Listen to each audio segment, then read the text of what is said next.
Tere tulemast meie selle hooaja kõige viimasesse arvutitarga saatesse. Enne suvepuhkusele minekut käisime nautimas süda suviselt sooja ilma ja Veiko tegi seda seekord üsna lennukalt. Meie abimeheks tulnud dünaamiline lennutuo viis meid koos 5 kopteriga amatöör õhusõidukite lennuplatsile, kus neid sai igatepidi lennutatud ja kus ka mina sain helikopteri piloodina oma käe esimest korda elus valgeks. Need niinimetatud droonid on ju ka tegelikult otseselt seotud arvutiga. Jah, kaasajal käib nende kõigi juhtimine kas mobiiltelefoni, tahvelarvuti või sülearvuti äpi abil. Lisaks räägime veel autokaameratest ehk siis lugu neile, kes tahavad oma autosõidu teekonda jäädvustada, aga ei ole veel endale kaamerat muretsenud. Ja kellel on soov oma videosid salvestada maapinnalt lahkumata ja õhku lendamata. Kõigepealt aga on Veiko valmis õhku lendama.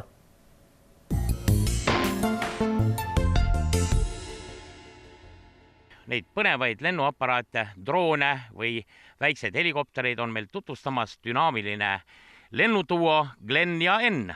Mida teil on siis meile huvitavat näidata? Kui üldse ei tea, mis need on, siis tasub alustada sellest. See on lihtsalt nii pisike, et kui sellega lennata kellelegi vastu kõhtu, siis pole hullu. Surma ei saa? Ei saa, jah. Et ühesõnaga seda ma rõhutaks tegelikult kohe alguses ära, et olgugi, et need võib-olla kõik siin tunduvad natuke mänguasjad. Need on sellised asjad, millesse tuleb suhtuda tõsiselt. Ja siin tuleb asja võtta mõistusega ja tegelikult, kui me nüüd reeglitest räägime, siis tõepoolest, ega Tallinnas siin on meil kogu aeg siuke lennukontrolli ala, mille nimi on siis lähiala, ehk see on õhuruum, kust ei tohiks teoorias ja tegelikult ka praktikas üldse midagi lennutada kõrgemale kui maapind. Mida sina, Enn, siin käes hoiad? Mina hoian käes siukest väga amatöörliku väljanägemisega ise ehitatud aparaati, et mis on tore ja eriline peamiselt sellepärast, et siukse asja saab ise valmis ehitada nendest muudest asjadest, suurusjärk mitte päris, aga ütleme 5 või 4 korda odavamalt, aga see nõuab palju aega ja tahtmist ja viitsimist ja otsimist ja uurimist ja foorumides kolamist. Ja see ei ole alati ka nii ohutu, kui niisugused valmis tooted on, sest nagu ma aru saan, siis need valmis toodetega õnnetus juhtub ikkagi suhteliselt harva, siis sellega mul iga teine lend midagi läheb ikka valesti ja siis tuleb suure kolinaga alla, et ma ikka hoidun metsade ja inimeste kohal lendamast, et pole nagu nii ohutu, aga samas on see väga põnev. Ja kui palju läheb maksma nüüd ütleme sellise agregaadi valmis ehitamine täiskupatuses? Kui ajakulu nüüd mitte arvestada, siis siin kobakas on sees, ma pakuksin 350-400 eurot.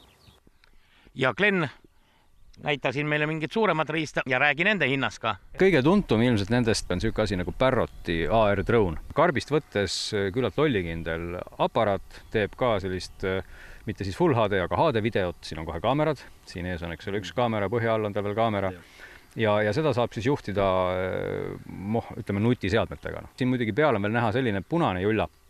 See punane julla on nagu lisavarustus tegelikult, seda on ka komplektina saada. See on GPS. Ehk see on siis tagab selle, et see droon teab, kui kõrgel ta on, oskab koju tulla, oskab oma lennutrajektoorid kaardistada kõik pärast, sa saad vaadata kõik 3Ds, kus ta on käinud, mis ta on teinud. Ja sellise komplekti saab siin nüüd natuke alla 400 euro, et 380 eurot on siis koos selle jublakaga. Et muidu on see siuke 300 pluss eurone asi siis karbist võttes. Ja nüüd küsimus, Glen, kui kiiresti selline putukas siin lennata suudab? Et DJI Phantom näiteks, mille ma nüüd siit maast võtsin, et mis on väga populaarseks osutumas, selle lennukiiruseks öeldakse 15 meetrit sekundis, mida ka siis väikse tärniga on kirjutatud, ei soovitata. Aga põhimõtteliselt, eks see sõltub põhimõtteliselt mootori võimsusest ja nii lihtne see ongi, sest et see kaldenurk on siis see, mis seda piirab, eks ole, et sa niimoodi selle asjaga õhus ei lenda. Et ta peab olema nii palju, et ta omaks tõstejõudu ja ikkagi alla ei kukuks, nii et aga suuremad tõenäoliselt siin lendavad ka kas just 100 kilte, aga 100-ni võib see kiirus ulatuda küll. Aga siin sa rääkisid veel, et see kaamera, mis sul siin all on, siin on ka veel mingi uus ja kaval lisaseadeldis.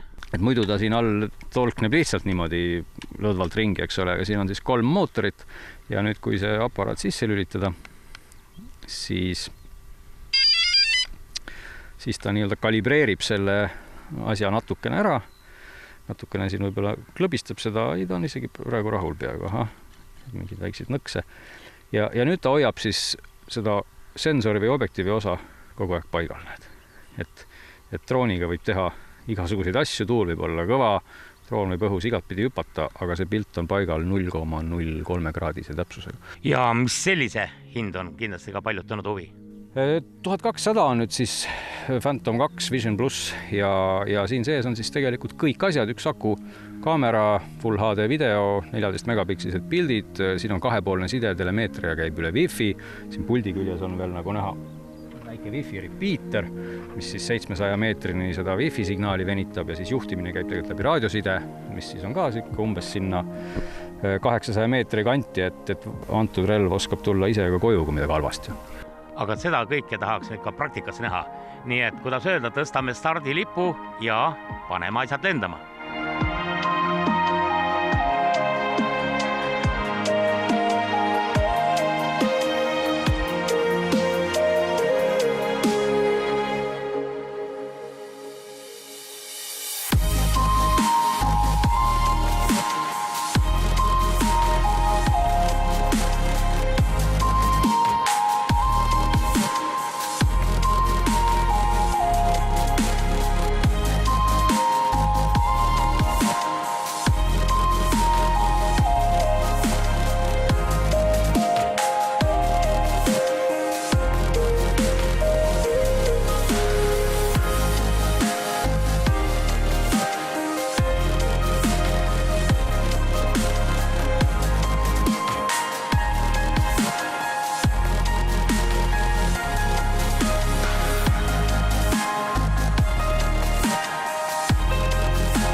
Meie tänane lennutund on läbi saanud, nii et kes tahavad, otsige, soetage, ehitage ise, aga ärge unustage ohutust, sest siiski on tegemist ikkagi, nagu Glen mainis, võimalike ohuallikatega ja valige kohta, kus oma harjutamisi alustada. Ei ole mõtet kohe ronida näiteks kesklinna ja kuskil kellegi aknaid lõhkuda või autodesse oma riistapuud kukutada või inimesi vigastada.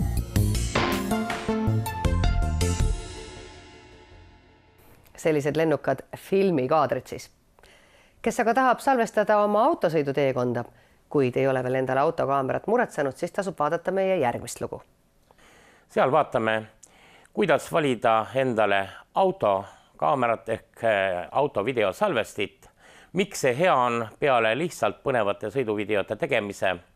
Sest autokaamera salvestis võib olla teile suureks abimeheks, kui on juhtunud liiklusõnnetus ja on vaja tagantjärgi selgeks teha kindlustusele ja politseile, kes juhtunud süüdi oli ja miks siiski toimus.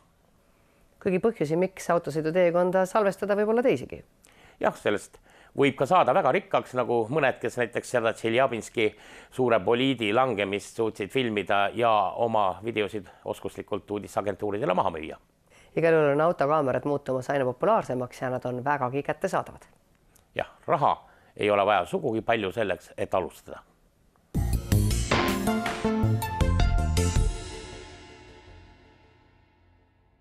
Minul on siin nende 3 kaamera vahel küll üsna raske valida, ega ma tegelikult ei tea, millist autokaamerat valida, et kuidas see poes praktika välja näeb, kas inimene ostja teab, millist kaamerat tahab või oskab ta eelistada, et millised omadused peavad kaameral olema? No kuna omadused on neil üsna samad, ütleme, et pildi kvaliteet väga neil ei erine, et siis vaadatakse pigem nagu välimuse järgi ja milline rohkem autosse sobiks. Aga Tõnis, mida sina soovitad, kui mul isegi puudub eelistus nüüd disaini ja välimuse osas? Kõige lihtsama mudelina on meil siis Genius pakutud nii-öelda rattakaamera oma põhimõttelt. Küll on tal ka autokinnitus kaasas, et saab ka autos kasutada. Võib-olla põhiliseks miinuseks jääb see, et pildi kvaliteet on siis sellel mudelil lahjem, et resolutsioon on madal ja selle tõttu on siis ka pildi kvaliteet jätab soovida. Aga hind on siis jälle väga odav, et alates 30 eurost on siis kõige odavamad kaamerad ja nüüd siin kallimad mudelid oli umbes 90 eurot ja see siis natukene kallim veel. Nendel on siis kõrge resolutsioon Full HD. Et kindlasti tuleb ette ka sellised ostjad, kes võtavad kaamera, lähevad välja ja unustavad kaardi osta või üldse või ütlete te alati, et kaart ka palun kaasa võtta? Ja, no üldjuhul me ikka mainime seda, et mälukaarti neil kaasas ei ole, et ilma selleta pole suurt midagi teha. Et kaartide hinnad on ka väga erinevates hinnaklassides ja see vist sõltub ikkagi eelkõige sellest, kui mahukas see kaart on. Jah, eelkõige sellest ja sõltub klassist, sõltub andmeedastuskiirusest. Need Samsungi Pro seeriad näiteks on kõige kiiremad, samuti kõige kallimad. Kas neid ostetakse ka kõige rohkem või?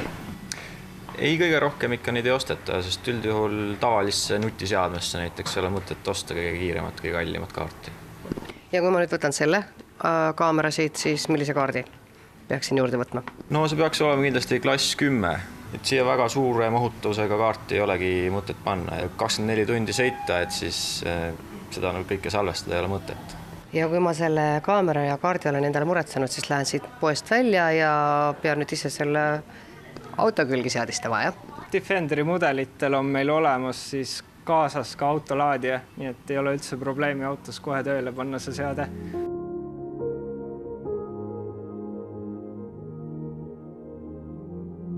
Otse arvutitarga poe ees on meid ootamas nüüd auto ja auto omakorda ootab kaamerat, ehk siis 3 asja, auto, kaamera ja kaamera kinnitus on meil praegu olemas. Nii, ja nüüd on ainus asi siis selle lihtne ülespanek ja seda proovime siis kohe. On ikka lihtne, jah? Jah. No lähme vaatame. Kõigepealt tuleb siis kinnituspaika panna. Selleks on allpool kang, mis surub ta kõvasti klaasi külge. Ja järgmise asjana on lihtne asi, läheb kaamera sinna külge. Nüüd on ainult väike seadistamise asi, mis nurga alda parasjagu paremini sobib. Ja see võttis tõesti alla 10 sekundi.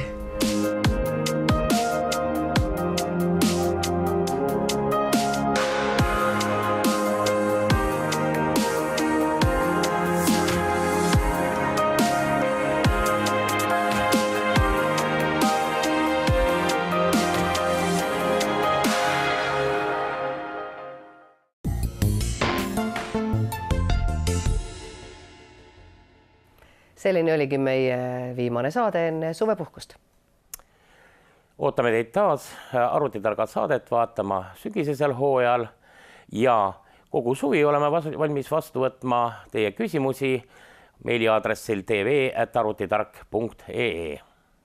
Ehk siis IT ja tehnoloogia teemasid kajastame taas sügisel. Kohtumiseni!